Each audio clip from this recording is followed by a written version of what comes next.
In a move that stunned political observers and enraged party loyalists, former Vice President Atiku Abubakar has formally resigned from the People's Democratic Party (PDP), a party he once championed, contested under, and defended.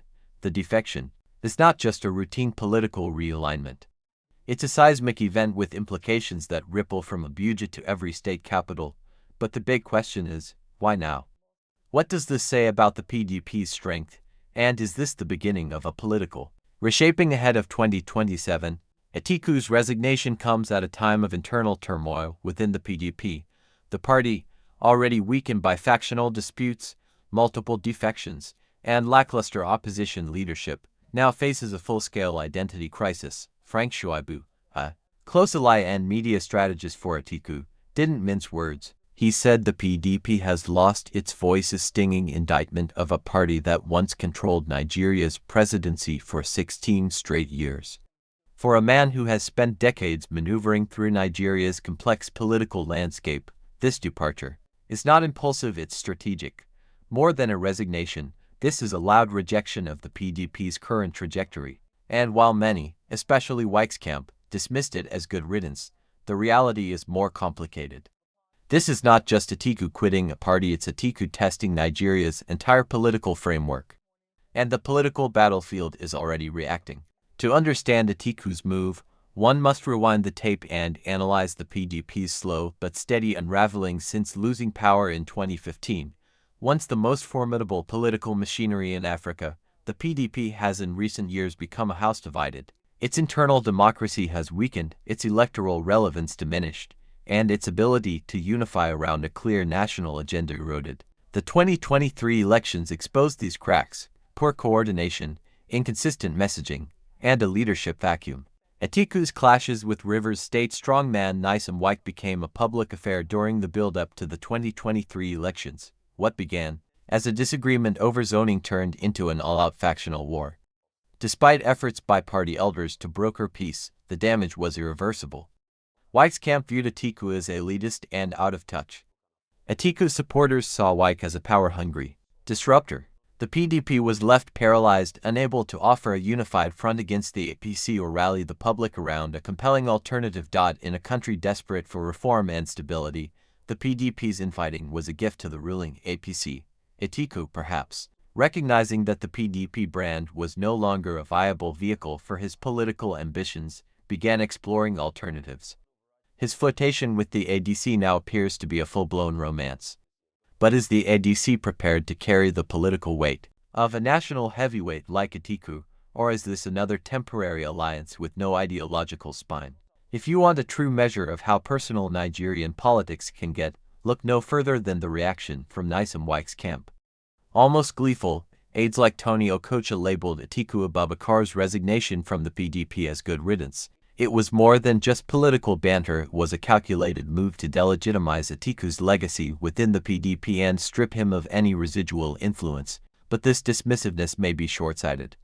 While Wike has comfortably repositioned himself within the APC establishment as Minister of the FCT, Atiku now has the opportunity to fill the leadership vacuum in the opposition and rally disaffected elements across the political spectrum. If he can still convince Nigerians he's the one to lead change.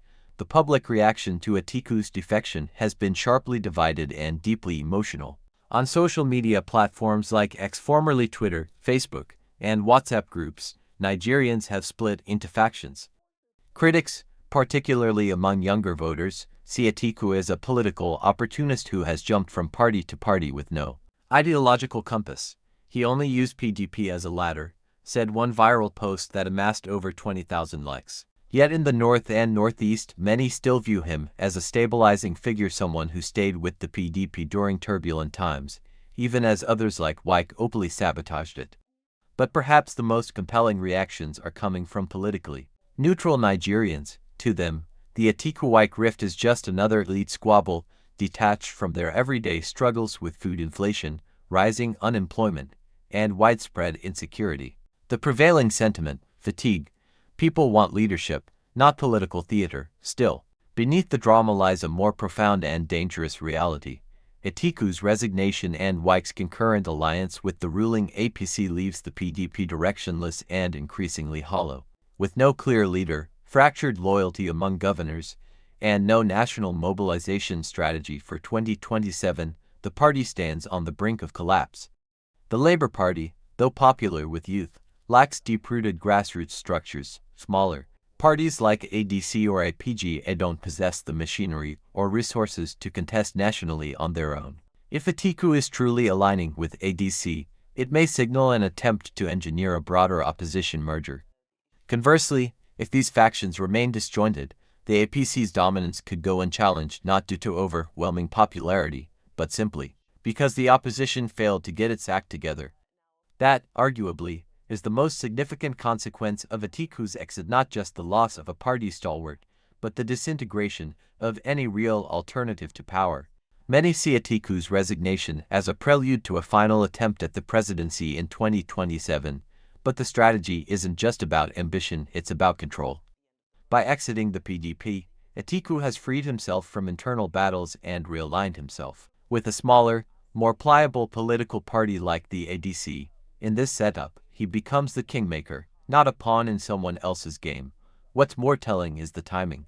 Atiku made the move at a moment when the APC is battling economic discontent, the naira is in free fall, fuel prices remain unstable, and Tinubu's reforms are meeting public resistance. Atiku knows the electorate may soon be ripe for an alternative, but he also knows that opposition unity is the only way forward. Could this be the opening gambit for a grand coalition? However, history warns us. Atiku has changed parties multiple times: PDP, SE, APC, back to PDP, and now ADC. This has led critics to question his ideological consistency. But in Nigeria's politics, where party platforms often lack clear distinctions, this might be less of a liability and more of a survival tactic. Ultimately, his success will depend on whether Nigerians view him as a statesman or a serial defector. With Atiku gone, a massive vacuum has opened within the PDP's national leadership.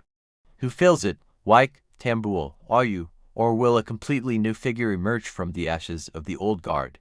Already, party stakeholders are scrambling. Several PDP governors have called for an emergency national convention. The goal? To redefine the party's identity before it slides into irrelevance. But there's an elephant in the room: Wike's influence. Even outside PDP, his shadow looms large. His alliance with Tinubu has earned him national visibility and access to federal power. If Wike decides to re-enter the PDP to take control, it could lead to a fresh internal crisis. Alternatively, he may prefer to build a southern political force outside the PDP, especially if Atiku and the ADC gain northern momentum. In either case, what happens next will determine whether the PDP survives or splinters permanently. The power play is already in motion. What we're witnessing may not be just Atiku's exit, but the re-engineering of Nigeria's entire opposition ecosystem. While political drama dominates headlines, Nigerians are grappling with the realities of governance, rising food prices, insecurity, joblessness, and a weakening education system. This defection matters not just because of who defected, but because it could affect who governs and how. If opposition parties remain fragmented, the APC could maintain dominance without serious electoral challenge. That means Tinubu's policies, whether working or not, may go unchecked. A strong, unified opposition is necessary for balance, accountability, and reform. Atiku's move either sparks that unity or buries it deeper under ego and ambition. Furthermore, voters are increasingly skeptical. They want vision, not vendettas. Nigerians remember broken promises. A TikTok generation now holds immense influence, and they demand candidates who understand digital power, not just political structure. If Atiku hopes to remain relevant, he must align with youth movements, civil society, and new political narratives.